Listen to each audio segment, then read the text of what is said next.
I'm Ekaterina Matveeva, linguist, founder of Amolingua and Lingua Plus, and in this podcast, Language Alter Ego, in this episode, I'm talking to Andrew Cohen. Andrew Cohen is founder of Brainscape. Brainscape is a great tool for your language learning, your studies, exam preparation that uses flashcards and spaced repetition. And we talk with Andrew about different practices in learning, in cultural adaptation, how you can enhance your language proficiency and the future of education. I hope you will enjoy this episode. Andrew, thank you so much for coming today to be my guest or our guest and actually talk about languages, cultures, learning, entrepreneurship, everything around it. Well, as far as I know, a few years ago, you went to Latin America and you stayed in one of the countries when you didn't speak Spanish and somehow you managed to survive there. So can you tell me this story? How did you manage to survive as an international entrepreneur in a Spanish-speaking country? What helped you? Well, what tools did you use? How did you manage to learn this language eventually? Well, for me, it was more about moving from survival to thrival. I had actually, studied abroad in Costa Rica. I had Spanish both in high school and in college as my minor. So I was already probably going down there, let's call it like a B2 level, right? Pretty conversant. But my problem, I was in Panama working on a project with the World Bank that was very high profile, very controversial. I was being interviewed on Panamanian TV and radio with microphones stuck in my face, about this controversial project that I was helping to lead. I was 26 years old. This is like 15 years ago, 16 years ago, and I was just pausing, conjugating verbs in my head and staring at the camera. So for me, it was more about, wow, how am I gonna just put a hose of practice into my brain that is just more efficient than anything else that's out there. There was Rosetta Stone, there was, all these other programs. So I actually created a software program of my own in a Microsoft Excel macro where every conjugation, every phrase, every new concept that was sort of foreign to me or just at the fringe of my comfort level into this giant spreadsheet. And then I created a system that would quiz me on the harder ones more frequently and on the more comfortable ones less and less frequently. So I sort of discovered spaced repetition. I thought I was a genius. I thought like I invented it. And I pivoted my whole career path. I said, I'm getting out of economics and international development. I'm going to grad school. I'm going to get a master's in education technology. And I'm going to build out this methodology. And when I was there, I discovered that I was approximately like person number 2000 who had ever published about it in academia. Spaced repetition is a concept, it turns out. I combined it with metacognition, right? Self-assessment, so assess your confidence. Active recall, which is instead of just recognizing multiple choice, flashcard, right? Think of it from scratch. And I turned it into what's now Brainscape. It's a flashcard platform, and it is not only helping me, but millions of other people learn languages and everything in between. Wonderful. What a story. I can totally recognize the stress of speaking in front of audience, especially on TV, on radio, the foreign language, when you are trying to mathematically calculate what to say, how to change certain, phrases. Horrible. But great, you survived it. And how you're talking to me about spaced repetition, you remind me as well, back when I was a teenager, when I was learning on my own languages, I was creating those tables that you were creating Excel tables, right? And I was creating them in just notebook. And I was revising them every now and then. And I thought, wow, this actually works. So I feel that everyone, who was a language learner a few years ago, I would say a couple of decades ago, now can just use flashcards tools that are already on apps like Brainscape without writing everything down. It's great. Okay. Well, as we started talking about, spaced repetition and how you know the first one, well, and I don't know, I worked in memory competitions. Tony Buzan, a retired memory athlete.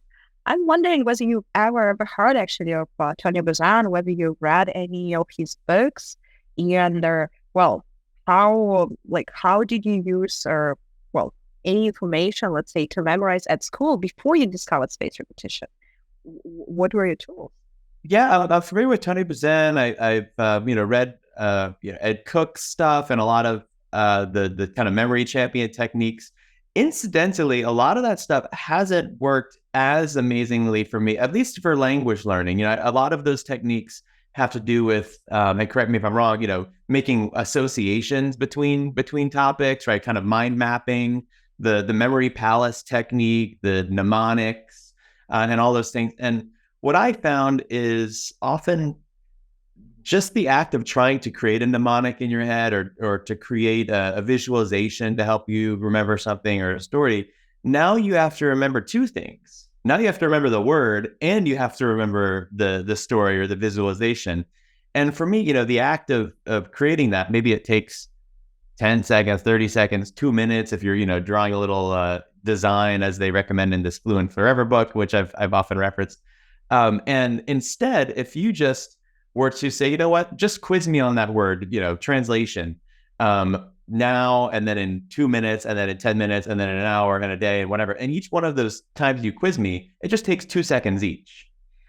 So spread over, 5 or 10 repetitions, in total, that's 30 seconds. It's less time than I would have spent making that association, but it's actually deeper in my brain because of the repetition. So what I would say about kind of these techniques and how I studied in school, myself is I recognize that yes, mnemonics help. Obviously, it's better than just not studying at all, right? The mind map is better than not studying at all, but more efficient of a use of my time and a more kind of permanent indoctrination of that knowledge into my brain was just gradually decreasing spaced repetition intervals over time, where I was using some form of active recall and metacognition. Interesting. I'm wondering how you actually associate phrases, words, or foreign language in your brain. Like, for instance, if you speak Spanish, so if you start speaking Spanish, do you still translate in your brain? Like, does it happen from English to Spanish, or do you go directly to Spanish? I go directly to Spanish. It did probably take some time. I probably for the first year or 3 was, especially in school before I studied abroad, translating. And I think that probably is common to a lot of initial learners, whether you're trying not to translate or not, right? Even if you're using Rosetta Stone and only using pictures, right? That's how I started learning French, actually, after the fact. And I would see a picture of a boy and it says un garçon. And in my head, even though it didn't say boy, it said a picture. In my head, I said, okay, great, boy is garçon.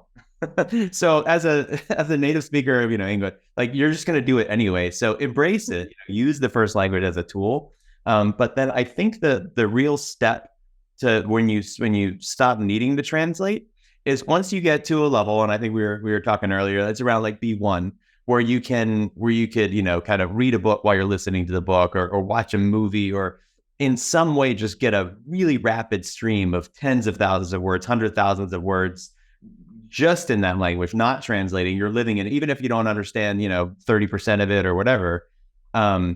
Then you're starting to embody it, and then you start to think about it. Then you sort of see a boy on the street and you're like, oh, garçon, and you didn't actually have to think boy first.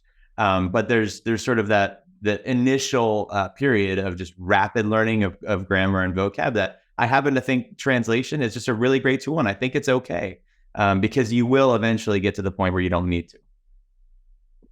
Yeah, describing as well, pictures are very amazing visual dictionaries that help you to catch it, right? And of course, when we talk about movies, TV series, there you have context situations where you can memorize certain vocabulary, certain phrases, and also emotional reactions. And when we talk with you about emotional reactions, I'm just wondering, when you go into Spanish-speaking countries, how do you shift? Do you stay as American Andrew, your English speaking version, but in Spanish? Or do you actually switch? I don't know, maybe you even switch your name, like either like no, Andrea. I don't know. Like, what's your approach to your Spanish speaking persona? Yeah, language alter ego. Yeah, funny you say that. When I studied abroad in Costa Rica in college, I was Andres, right? That was always my name in Spanish class. I Right. think Spanish name I was Andres. I rocked Andres for that whole semester. And then when I went to Panama, worked professionally for a year, somebody told me, Andres is kind of like an old man's name. Like, and I don't know if that's for the whole Spanish speaking world nowadays or if it was just Panama, but they're like, why would you want to be called Andres? Like, why don't you just be called your name in English? It sounds cool. It sounds exotic to us. It sounds like, oh, foreigner, whatever, just be Andrew. So I would walk around like, oh, me llamo Andrew. And they're like, huh? Like, Andrew, huh?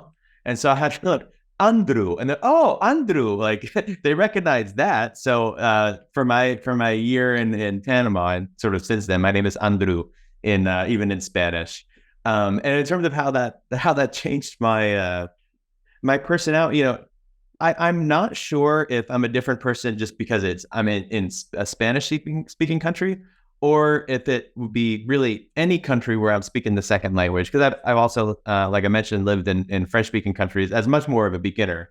Um, I think I probably have a little bit more of like an shucks, I'm a foreigner personality. So I'm not sure if it's specific to Spanish or French or whatever, or just sort of, being able to be forgiven for making certain mistakes or for having a cultural faux pas, like, oh, it's because I'm foreign, it's cute, right? And so I feel like maybe I'm able to make certain jokes or be like playful in a certain way that maybe I'm not as comfortable in America, because I'm held to a higher standard. Like I should know better. I speak the language perfectly.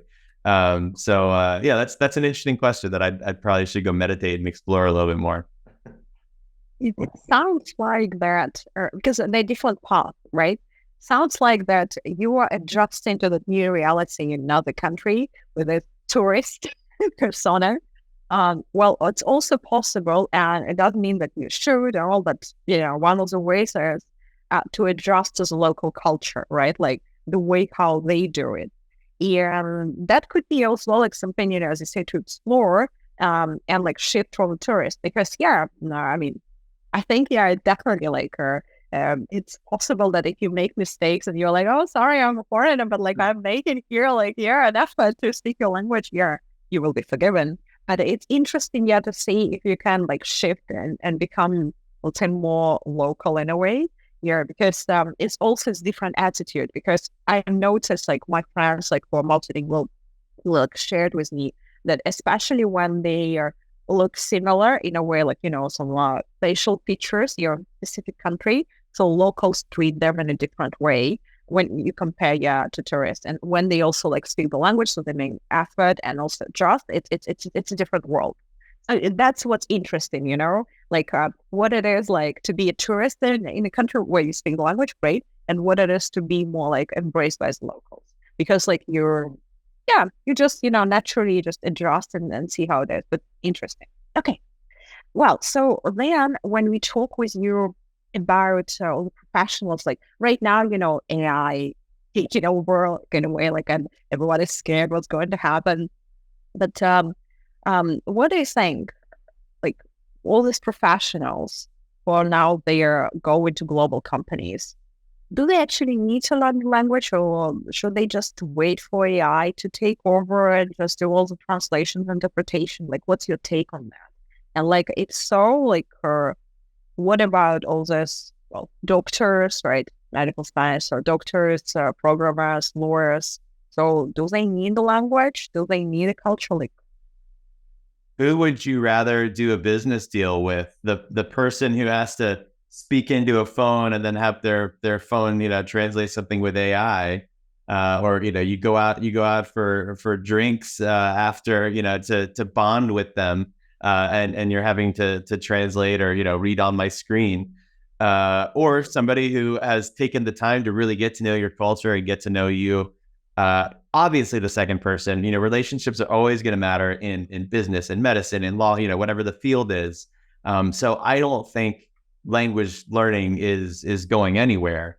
I think that, AI and all these other things are perhaps a great tool for language learners, in some ways better than others. And there might be a little bit of hype in some of the areas right now. But no, language learning is here to stay. And it's always going to be the equalizer of human communication.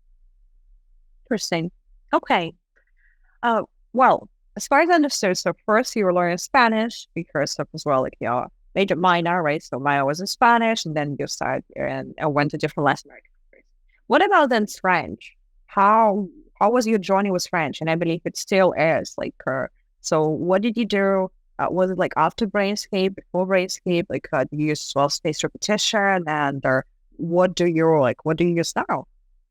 Yeah, I have bled French in the last 13 years. I've lost it so continuously because I don't really have people to practice with so much. I go to Paris with my wife like once every couple of years, and each time I'm more depressed about how bad I am. So yeah, I do need to get back on it. But when I was for that period obsessed with French, um, consuming as much accessible media as I could to the level I was. So I think there's sort of a fallacy that just watch lots of TV and movies and whatever in the language, and you're just gonna absorb it, right? But when you're a pure beginner, right? And I started French. I moved to Martinique actually, as a pure beginner, really as an experiment to how fast could I learn a language. I knew how to say bonjour, and like that was it. So yeah, I rented movies. It was back when you're like renting it, DVD kind of place, and it was just all over my head, blah blah blah, blah gibberish. And how is this going to? So I started with going to the library, and they had an audiobook section, and I would listen to children's books in French. And this is in conjunction with, I was using Rosetta Stone and learning that it wasn't that effective for me at the time. I was using, French for Dummies and a couple other like books, and making the sort of prototype flashcards app in Excel. So that was sort of like the mechanical way to learn. But then the cultural way I was reading real French, children's books, writing down things that, were new to me, and then adding them to my spreadsheet. But just the act of again, reading and listening to something in French, in that language, was so impactful for me. And then I would continue going back there every week. It was usually on a Sunday, actually, because the library was open after church let out, and I would take a little bit more advanced of a book each time. And I would also, once I got to the point where I was reading kind of, more adult books or books that, I would have heard of in English, trying to find books or even movies that I already knew myself in English, because I got the gist of it already, right? So I read all the Harry Potter books. And I would go. You could actually knock it out in an entire day, an entire like 8-hour day. I'd say, maybe it would be like a weekday or whatever. I'd go from morning to night, listen to the entire Harry Potter book, 8-10 hours while reading the entire book. Take a little break, and just that one day, each time I would do that, I would walk out of there feeling so much more fluent, because just the volume of words that I was just embodied with, both visually and auditorially, was so strong. And if I didn't recognize half the words that I saw, I still knew it was happening because I remembered the story, like the gist of it, and so I would still be able to follow on semantically. So those were, I think, the most important things that I did, but always with spaced repetition at the core. Always using that Excel tool, or what now would be the Brainscape app, shameless plug, as the most effective tool for me. Amazing. All your stories, you remind me of the books. Like, yeah, the books, like, it's about something that you already know, or something that you already wish you know the context. It's brilliant. So I use a strategy with Twilight, because when I was a teenager, Twilight came out, it was like, right, vampires and all. And I was like, okay, so my Spanish is like around B1. Why not to read Crepuscular? And I remember how I downloaded from somewhere, Google, and I started reading, and it's like, page 7, page 8. I could understand, yeah, quite a lot. But then, oh, this letter is weird. This letter is weird. Oh, maybe it's something that I haven't learned yet, because it's like B1. And then on page 10, I saw a letter that was definitely not from Spanish. So I took it all, went to Google Translate, and it turned out to be Portuguese. No. I was like, this is like, maybe this is a mistake, typo, something. And it just turned out to be Portuguese. It's not like, broken. That's so funny. This must be a funny Spanish dialect. Huh? Yes, exactly. It's like when something is wrong. But I love that you actually moved to Matenga, like, yeah, as a beginner. And what's interesting as well, how, like, what did you do? Do you try to make local friends? Maybe just, to get the culture. How did you try to adjust culturally? What did you learn there? Like, apart from like books for children, because obviously there you learn all the stories, fairy tales, and it's like in the cultural DNA. Okay, funny side story then. For my first couple of weeks, I was a relative hermit because my French wasn't strong enough to really converse. So I stayed with a family, so I'd be sort of exposed to French. But I mean, I spent so much time studying on my own, and then finally, in like 2 weeks, I emerged. I said, okay, where am I going to meet friends? So one thing I did is I went to the university. It was the University of Antilles was nearby. I was probably like grad student age, or like 25. So I was trying to go to like the grad student departments and show up at sort of like club meetings or whatever, even though I wasn't even a student. And just kind of like see where the students were hanging out. And so I did go to a couple of parties, and it was like, oh, what's this American doing here, right? I definitely look like a foreigner. So that was kind of one way. But the more interesting thing, and I did not expect this, have any intention, I wouldn't have predicted this would happen. So I'm Jewish, like Jewish, right? Like I had a bar mitzvah, very reformed Jew, rabbi playing the guitar, kind of thing. I happen to be living, though, 2 blocks away from the only synagogue on the island of Martinique here in the Caribbean. And so I said, maybe I'll go to the synagogue and, see if I could just, meet some Jews. Like, they'll accept me, right? Well, it turned out to be an Orthodox synagogue. And when Orthodox Jews go to a country where they are just like really the minority and like nobody else do it, like they like triple down on their orthodoxy. Right? We're gonna band together. We're the outsiders here. We're gonna really retain our identity. So I mean, this was a Jewish synagogue, and so I come there and I had like a little thing written like, hey, here's who I am, and I showed it to them, and it was translated into French by a friend. And I was just like, yeah, I'm trying looking to make friends, like be part of the community or whatever. I showed it to people, and they saw my name. They said Andrew Cohen. Cohen, like, so in Judaism, Cohen is like you've probably seen the last name. It's the descendant of 3,000 years of like the Spanish priestly tribe, right? The only tribe of Israel who could communicate with God. So in Judaism, like Cohen is a big deal. And there were no Cohens at the synagogue.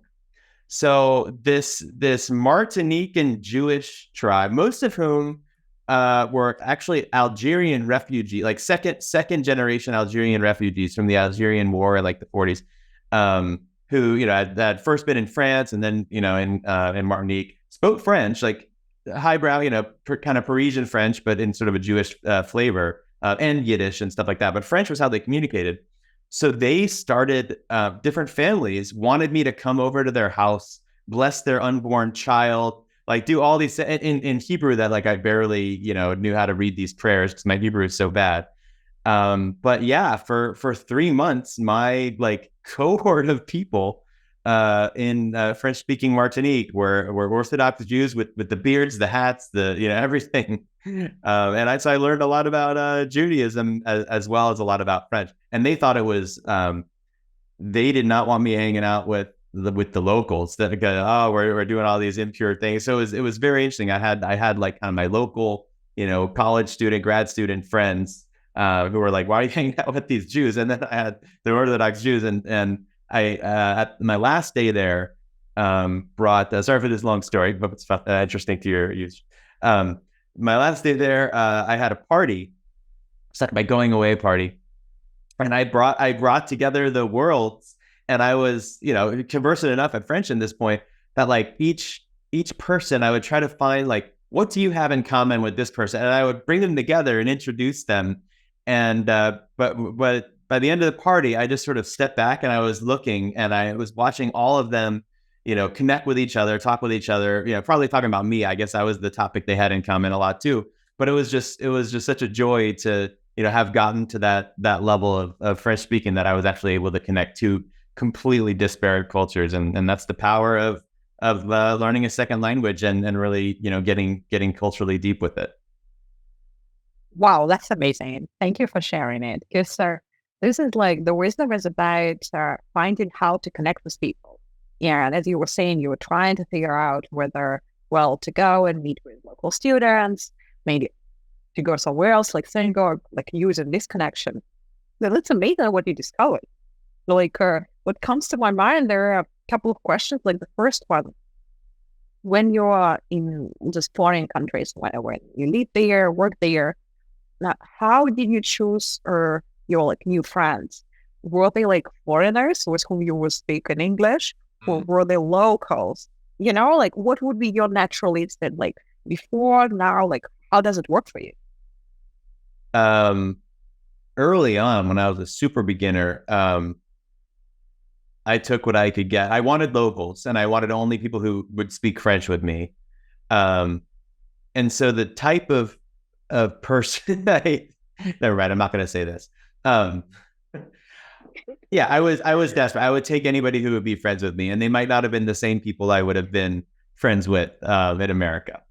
Or in any country. But then, as I became more conversant, I was able to have different types of friends, I should say. So yeah, at first I took what I can get. Second, then I would choose people that I had a lot in common with. And those tend to be people who are more internationally minded. So even if they were local, they're internationally minded. They want to have friends who are international.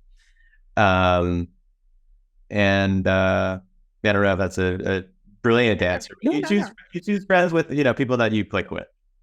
The thing is, like, what I noticed, great strategy, because what I noticed that a lot of people who would like to learn a language, or like an enhanced language in a foreign country, just stick together with like people from their culture. Like for instance, some Americans here going to Spain would actually stick together with other Americans. Like that's what I've seen.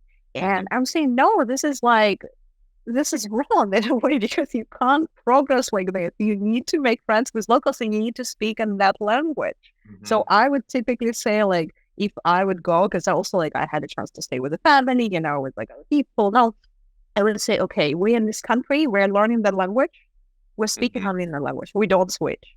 So what you're saying about the story where as well, like synagogue and how they were against your communication with the locals, that was influencing your French, but apparently it was also influencing your Hebrew. And that's something also interesting. Like as you say, like you're very basic, with Hebrew, but how is it for you? Like how do you find Hebrew? Like I wasn't speaking in Hebrew. Sorry, the communication was all French. They would just show me. Oh, that's good. Yeah, they would show me a prayer in Hebrew, and I would have to read the prayer to like bless something. So I was trying to, bring up my bar mitzvah Hebrew. So they're reading and, Baruch Atah, and I'm like choppily, reading like one little syllable at a time. And they're super impatient for this guy's a Cohen. Like, why can't he read Hebrew faster? But yeah, I don't actually speak Hebrew. I don't even know what most of the things mean that I'm reading, sorry to the man upstairs. But yeah, I think, it's very easy to stick together with the foreign expats that speak your language, and particularly so many people speak English, right? It's the lingua franca of the world. So I sort of chose Martinique for this sort of experiment to how quickly can I learn French, because I knew that there were so few English speakers there. It's very like kind of Caribbean French enclave. There weren't even direct flights from the United States there at the time. Now I think there's one to like a tourist side of the island. So there was that. But then, yeah, if I did meet people at the university who were like, oh, I want to practice English with you, and they, start talking to me in English, I sort of deliberately chose not to be their friend, actually. Or maybe I talked to them, but like, would follow up with them, because I was like, look, I quit my job. I'm like paying money, to be here. That would be counter to my goals, even though I would probably feel less lonely because I'm able to communicate, more early with people. I'm glad that I really stuck it through, and I would encourage anybody who really is trying to get immersed to withstand the temptations of speaking to somebody in your native language just because you are lonely, because you will eventually become unlonely if you stick at it with the new language. Absolutely. When locals try to switch to English or whichever language, I understand they want to practice as well. But if we're coming to get immersed into the culture, no way, no. Sorry, I will be just, staying there, like speaking in that language. That's great. Yeah, great strategy. Then speaking about immersion, what do you think about virtual reality? I mean, there's augmented reality, there's virtual reality. And for instance, with Amolingua, we were asked like by investors, possible partners many times, whether we will go in to get into virtual reality for language learning. So what's your take on that? Like, because right now it's like in a very, weird place, the whole virtual reality thing. So how would you imagine learning a language in virtual reality? Is it worth it in a way? I don't doubt that if you've got virtual reality goggles on and let's say you're walking through a virtual supermarket and you pick up a peach, or you pick up a banana, or you pick up these things, and there's some sort of an annotation saying this is un melocotón, or whatever, that you probably will learn it some percent better than if you were just seeing a piece of paper with a picture, or even a flashcard with a picture. Does that virtual reality have perfect spaced repetition like a flashcard app? Let's even say that it does, which I don't know that any virtual reality program does. You still would need to use that method for the same number of hours that you would use other types of practice in order to really get that benefit. So, if you were going to study for hours a day because you're really cramming, you're trying to be, immersed, you'd need to be several hours a day in virtual reality and have the same, kind of repetition, benefits and everything. And I just don't know, that there's anywhere where there's that much content yet developed virtual reality. It's very expensive. It's very short-lived, right? In like a year or two, it's going to become obsolete because now there's better technology and better ways you have to redo it. And then the volume of people that have the devices, I mean, maybe it's hundreds of thousands or single-digit millions. Like as a business, you're just not going to have the exposure that you would have, as sort of a web tool that can get to tens or hundreds of millions of people. And I just don't know that people want to be in virtual reality for that many hours a day. And this is maybe more of a, kind of entrepreneur, where is tech going question for me, about kind of virtual reality. I love it. I think it's great for a lot of enterprise training and, maybe therapy. There's a lot of cool applications of it, but everybody that I know so far that has it as a consumer device, and we'll see how the Apple, goggle, it's coming soon at the time of this recording. So maybe that's going to take off. But everybody I know that has anything, let me show you this. And everybody, try it. This is so cool. Oh my gosh, 10 or 15 minutes. Like, wow, what a cool experience. Okay, here you do. You want to you want to do it again? No, I'm good. I'm glad I tried it. And then it sits there on the shelf collecting dust. So I just don't know that the consumer appetite is there for the amount of real, hours and days and weeks of practice necessary to do virtual reality. But I do think it's cool. So I wish best of luck to people who are working on it. Yeah. Because indeed, there are some startups, companies that are trying to work on language learning, virtual reality, and this idea of language alter ego, cultural immersion, or virtual reality. Yeah, it's interesting. However, as you're saying, it's still raw in a way. Yeah, so we don't know how many years will pass and actually how the technology will take off. And I actually tried virtual reality goggles, like different ones in different games, a few years ago in Hong Kong. And because there are guys like who are developing this, and I almost like fell, because I just lost lost touch with reality. I said, if I start learning something like this, no, I won't learn much. That's you mentioned like flashcards as well, like flashcards with like pictures. So can you share with me how would learners how they're learning, right? Languages with Brainscape. Like for instance, somebody comes to learn Spanish, French, right? So maybe it's a beginner. So how would Brainscape help as a tool? So Brainscape uses a method that we call intelligent cumulative exposure. That it's not just vocab. You think of flashcards, you think of just one word, and then the answer is on the other side. We actually have developed our Spanish and French curricula to teach through sentences that are realistic, where each sentence contains only one new concept, and all the other words and grammatical concepts in the sentence have been taught before. So those other words and concepts are being reinforced, and then you're learning one new thing, and then that thing that's new, maybe it's a verb conjugation, whatever, in the footnote is explained in plain English. Okay, this is the to form in the present tense of the verb hablar. Here's how the conjugation table works. If you need it, if you don't need it, then you're just sort of like practicing sentences. So the incrementalism allows you to jump in. You could jump in early and start just testing yourself on a whole bunch of content until you get to the point. Maybe it's a couple hundred cards, maybe it's a couple thousand cards, and you're jumping around. Where, okay, now it starts to get hard right about here. So maybe I'm about at a A1 or a B1 or, wherever I am.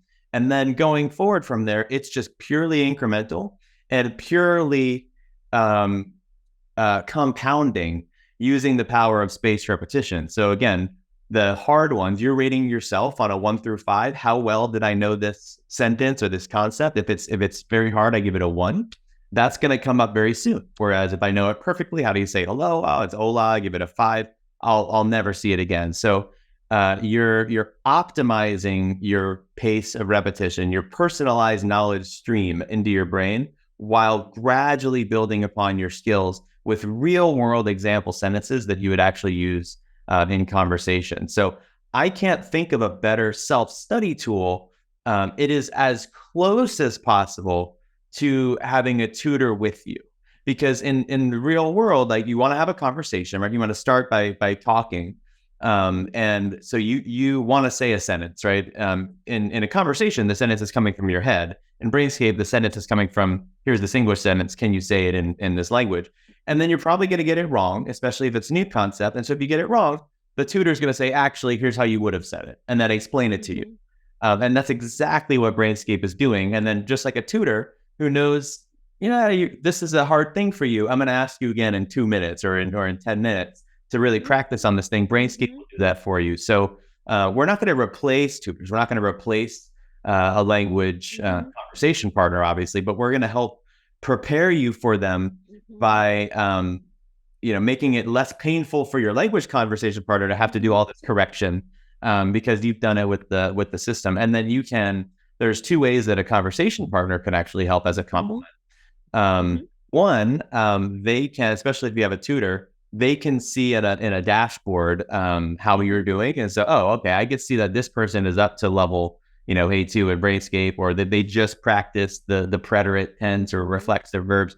So they'll know to practice those concepts with you, which really helps them kind of guide the instruction better. But then number 2, you also have a feature in Brainscape as the bookmark. So if you're working on a card, even with the explanation, and you're still kind of unsure, how to use this concept, or if you want to challenge it, or you said, you know what, I think I might have heard something different on the streets of Chile. They may say it this way.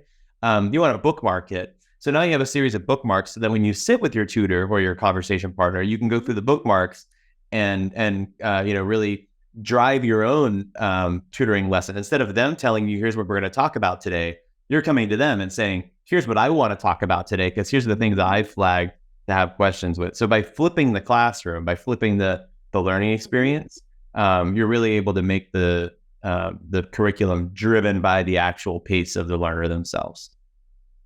Yeah, indeed. It sounds like Brainscape can complement really well any curriculum. And what it reminds me of as well, like our approach with Amolingua when we work with groups. So they get tabs that we elaborate with specific vocabulary, grammar constructions, and audios, and then different exercises based on those texts. But of course, if they also want to practice vocabulary, like specific phrases, they can go to flashcards and their continuous spaced repetition. I think it's great. And what I also think, like, why obviously Brainscape won't like replace completely your teachers, but will be a great complement because teachers give you again like this human communication. And from here, I have another question for you. Like, it's more about human connection and emotions. You already mentioned about connecting, clicking with local friends and would have similar interests with you. What about expressing your emotions in another language? Like, for instance, in Spanish. How does it happen? Like, do you feel that your emotions are connected to your English, or do you also feel that when you're in Spanish, you get angry, you're upset, or maybe you're full of joy? So you're actually connected to your Spanish kind of expression of these emotions. It's a good question. I'm not sure. I may be more forgiving of myself in Spanish or of mistakes I make, not just in the language, but of other things that I might screw up. Maybe for the similar type of "aw shucks, I'm a foreigner" mindset that I was mentioning earlier. But then also, if I'm angry, if I'm angry at someone, I don't know if just like I don't have necessarily like the great tools vocabulary, right? If I am going to build a house, I don't know how to talk about the tools because I've never been a construction worker, or a handy person in Spanish. I've also never really had to like fight in Spanish or heard deep kind of fights in Spanish. I'm lucky enough to have been in so many environments of conflict. So I probably wouldn't know how to fight well in Spanish. And because I wouldn't know how to, language wise, maybe that would prevent me from having that conversation and sort of make me more of a pacifist. So yeah, for both of those reasons, maybe I'm a more pleasant person in Spanish, and maybe my wife and I should start speaking Spanish. And that's what's interesting, that when there is a tool like Brainscape, so we can practice like all the phrases, vocabulary, grammar, right? And like but when it comes to human conversation and also learning how to connect those emotions to the language and then actually express those emotions, right? And to have either very deep and pleasant conversation or something, aggressive, where you need to, prove your point, find a solution. There, I believe, you need a teacher, coach, trainer, somebody who can navigate, you just literally go and say, okay, those are these emotions. And as you know, in different languages, cultures, let's say, even though basic emotions are the same, the tones, the shapes of these emotions quite differ, even the way, how we express them. And they're also what kind of words or concepts we put around emotions, all these untranslatable words around feelings and emotions. So that's kind of something that I think we can never replace. So we have amazing tools, flashcards, perfect. And then we have as well this human training with teachers who also know this stuff. 100%. Interesting. Then when we talk about, we touched a little bit VR. So what do you think actually about the future of learning? I'm talking with you about 20 years, maybe maybe even 30 years. Well, what would it be? Let's just go wild. Whether it's language learning, communications, or what would happen? Could potentially happen. Yeah. There has been a gradual disintermediation of the school, or maybe even an unbundling of the school in a lot of the developed countries. In K-12 school in the US, there are more and more people being homeschooled now than ever. Homeschooled, I think, has a reputation, and I'm probably guilty of seeing it as a sort of like religious right and a religious left. People that they want to shelter their kids from the education system. But more and more, I'm seeing it's not just religious housewives teaching their kids at home by any means. It's people realizing that kids can maybe get a more flexible and self-driven and mastery-based education on their own. And what I mean by that, especially the self-driven part, we have been, and the same in university, so accustomed to, if I'm going to learn something, what I have to do is I have to show up. I show up somewhere and the learning is given to me. I'm instructed. I'm told, okay, you need to study this today. You need to take this test today. And I think it creates sort of like a laziness or like a sense of entitlement maybe. And as now you're seeing the unbundling, the homeschools or now micro schools, which is sort of like taking homeschools, but saying, okay, there's going to be 6 people in a school or, 20 people in a school with, more hands-on training, and you're not having to pay the overhead of all the stuff that you have to pay for a school. So it actually might even be cheaper per student, more personalized, and not beholden to the state or whole school curriculum that has to be given to you. But it's, hey, what do the students want to learn? What for careers? What micro credentials do they want to pursue? Or what real world projects are they going to try to do? And then when they realize, oh, okay, I can't perform knee surgery because I don't have these skills and I fail at this simulation. Now I am motivated to learn all the steps, kind of take one step at a time back. If I want to be an orthopedic surgeon, where do I need to start? Okay, I have to start caring about like biology and working my way up. And then there's paths available for you to pursue biology. So that's kind of broad about education. And I think kind of bringing it back to language, same thing. The same reason why Amolingua is so successful is because the people who are enrolling in it, number one, they're motivated. They say, you know what, I want to learn a language. It's not just because the state told me you have to have a language requirement. Half those people probably shouldn't take a language requirement because they don't want to be there. But those who do want to learn a language, give them the tools for self-study, give an instructor, whether it's part AI, part human, that is going to adapt with them and kind of answer the questions that are driven by their desire to learn and where their weak parts are. And then you end up with something that is it's more personalized and where people are all specializing in what they're great at and what they want to do.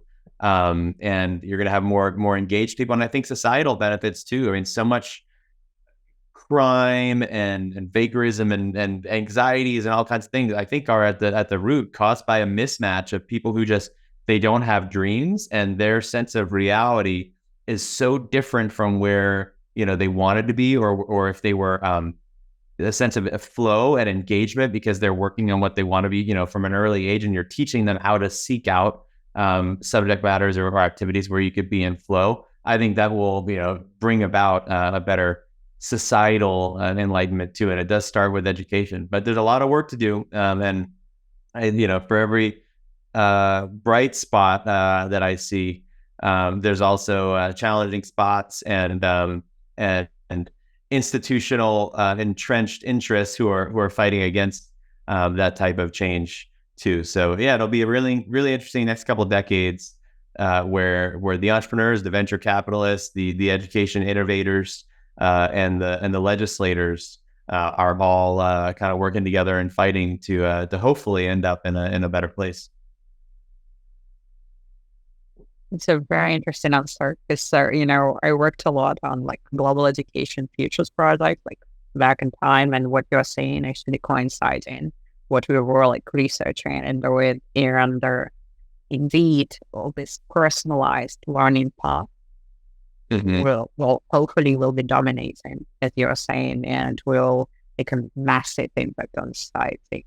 And I believe that Brainscape and Amolingua right now, like a headline here, we're actually this cutting edge in a way, not even, or maybe even like bleeding edge, even further down the line. Yeah, I hope so. Yeah. It just helping to teach the learner. Like I'm sure, in your classes too, you help your students understand, look, like I'm helping you, I'm your facilitator, but a lot of the learning, it's your hard work. You have to go study. You still have to put in the time. And, a lot of people who are taking language classes, they think the language class is going to do all the work, right? I just show up. I show up for an hour a day, an hour a week. And then they wake up, 3 months later, and say, why am I not perfectly fluent? And it's like, no, the language class is your anchor. That's where you correct your mistakes. You stay motivated. We're directing you. We're helping you. We're pushing you. But then you go home and you do the work, whether that work is reading, whether it's Brainscape. I hope it is.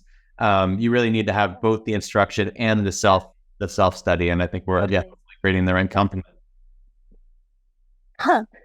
Interesting. And what comes to my mind, indeed, I believe more and more professionals will be multilingual. In general, I believe it's already a norm, because the majority of the population in the planet actually multilingual. Because, there are a lot of immigrants. They are in the countries where there are two more languages, and there are maybe, children growing up with one language at home, at school, whatever it is. But more and more professionals will become multilingual. And this idea of medical Spanish that we have created together is about that you can be a great professional in your domain, but if you want to serve to more people outside of your own cluster, like social cluster, you can just practice that language in general and then professional environment and just go and have work there. And I think that's great, because I know that in the past it was quite a big barrier for people. They could be brilliant engineers, and then they would be just stuck in a place where they are, and they want to move, but they are afraid of not being able to speak up. But right now, with all the tools we have at our fingertips, we can do whatever we want. Actually, we can pick up language, we can master culture, we can go adapt, or find a job. Because of course, like when you speak multiple languages, it helps you find better positions and just excel at what we do. Amen, sister. Yeah. Well, Andrew, thank you so much for joining today. I think it was a blast. Yeah. Like, thank you so much for having time, finding time, and I'll see you soon at tech events or language related, professional related, and we have another love your stories from the past, from Ateka or any other places where you've been. Thank you. I love it. Thank you, Kate.